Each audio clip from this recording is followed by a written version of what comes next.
Bismillah. Baiklah, di sini saya Mutiara Ma'ina akan menjelaskan tentang OSI layer.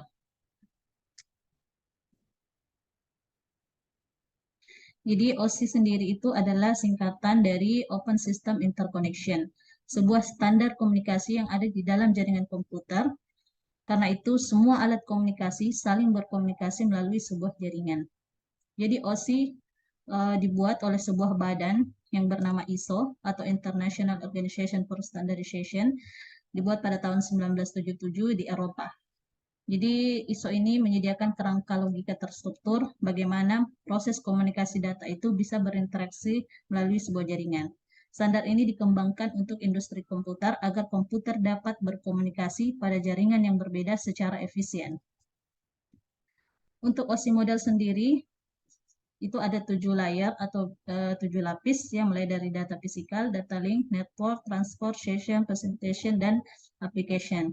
Jadi pada dasarnya OSI model ini adalah sebuah lapisan yang akan dilewati oleh paket-paket data agar data bisa sampai ke host tujuan dengan selamat dan efisien. Kemudian saya akan jelaskan satu-satu. Layar fisikal, ya dia berfungsi untuk mendefinisikan media transmisi jaringan, metode pensinyalan, sinkronisasi bit, arsitektur jaringan seperti halnya Ethernet atau token ring, topologi jaringan, dan pengkabelan. Ya, dalam fisikal layer ini contoh penerapannya, ya biasa kita dalam transmisi data bisa menggunakan dengan Wi-Fi ataupun juga dengan kabel Ethernet. Kemudian layar kedua adalah data link. Jadi di layar data link ini dia berfungsi untuk menentukan bagaimana bit-bit data itu dikelompokkan menjadi format yang disebut sebuah frame. Contoh penerapan dari layar ini adalah MAC atau Media Access Control atau MLC. Jadi inti dari data link layar ini dia memberikan MAC address, sumber dan tujuan. Kemudian di network layer selanjutnya dia berfungsi untuk mendefinisikan alamat-alamat IP, membuat header untuk paket-paket, dan kemudian melakukan routing. Contoh penerapan dari layer network ini ya bisa dengan router. Jadi inti dari network layer ini dia memberikan IP address untuk sumber dan tujuannya serta menentukan rute terbaik untuk proses pengiriman datanya. Kemudian layer selanjutnya adalah transport. Jadi di layer ini transport layer ini dia berfungsi untuk memecahkan data itu ke dalam sebuah paket-paket. Jadi sehingga dapat disusun kembali pada sisi tujuan yang telah diterima.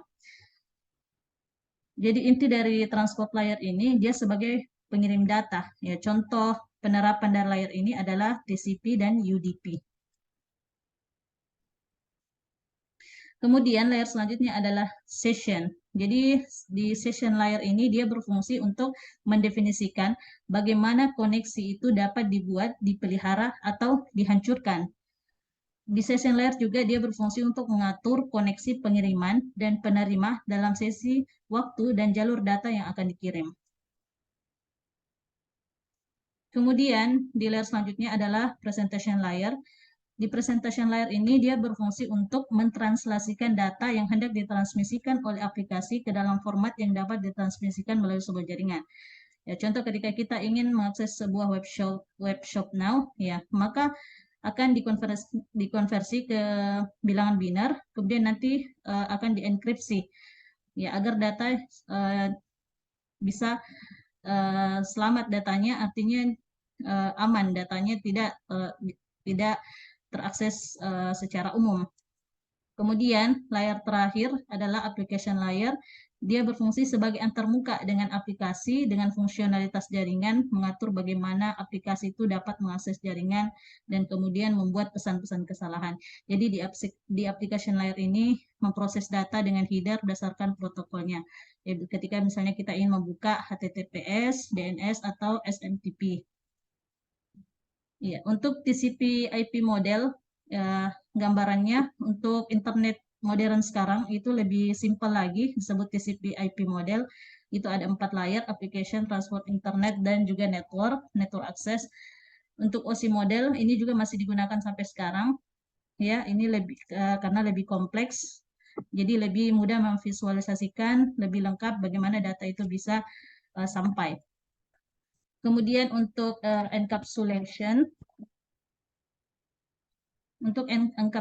ketika kita ingin mengirim sebuah misalnya sebuah pesan ya dari sumber ke destination, dari sumber, maka layer paling pertama itu adalah application, dimulai dari application, presentation, session sampai data di physical layer, kemudian akan dikirimkan ke destination, itu mulai dari physical sampai application layer, sampai akan muncul interface-nya di hadapan kita. Nah, untuk lebih memudahkan, di sini saya sudah menyediakan link video YouTube sekilas terkait proses pengiriman encapsulation-nya.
Baik, terima kasih kepada Saudari Mutiara Mutmainah atas pemaparan materinya. Selanjutnya saya persilahkan kepada begini teman-teman,